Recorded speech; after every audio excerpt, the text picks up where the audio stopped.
Hi welcome to கணிதம் guide. இன்னைக்கு 9th மேக்ஸ்ல எடுத்துக்காட்டு 3.1 பார்க்க போறோம். என்ன கொடுத்துருக்காங்க, கீழ்காணும் பல்லுறுப்புக்கோவையில் உள்ள ஒவ்வொரு உறுப்பின் படியையும் அதே மாதிரி பல்லுறுப்புக்கோவையோட படியையும் காண்க அப்படின்னு சொல்லியிருக்காங்க. பல்லுறுப்புக்கோவைனா என்னன்னா, நம்மளுக்கு இந்த நம்பர்ஸ் இருக்கு பார்த்தீங்களா, நம்பர்ஸோட சேர்த்து நம்மளுக்கு இந்த எழுத்துக்களும் வந்துச்சுன்னா அதை வந்து என்ன சொல்லுவோம், பல்லுறுப்புக்கோவைகள்னு சொல்லுவோம். சரியா?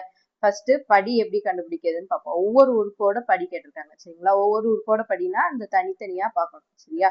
ஃபர்ஸ்ட் 6a b பவர் 8 இந்த இதோட படி பார்க்கணும். சரிங்களா? இதோட படி என்னன்னா, நம்மளுக்கு மேல இருக்க அடுக்கு 2ஐ கூட்டுவோம். இதுக்கு மேல என்ன இருக்கு, 8 இருக்கு. பிக்கு மேல அதே மாதிரி ஏக்கு மேல ஒண்ணுமே இல்லைன்னா 1 இருக்கதா அர்த்தம்.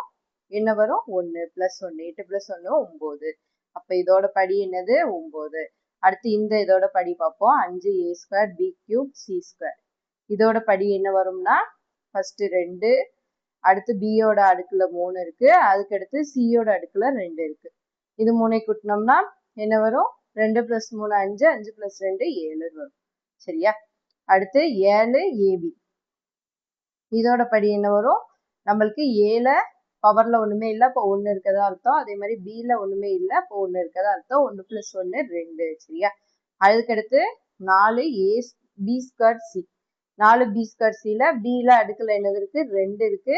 அதே மாதிரி சில அடுக்குல என்ன இருக்கு, 1 இருக்கு. அப்போ 2 + 1 3.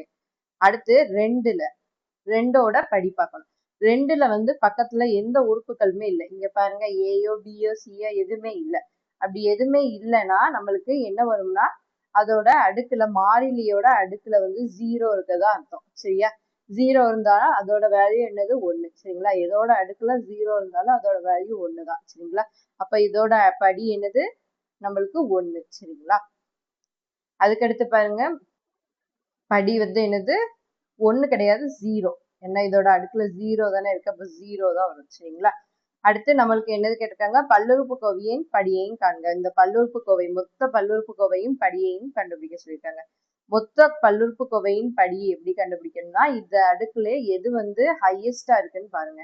இந்த இதுல வந்து எது அதிகமா இருக்கோ அதுதான் அந்த பல்லுறுப்புக்கோவையோட படி. இதுல பாருங்க, எது அதிகமா இருக்கு, 9.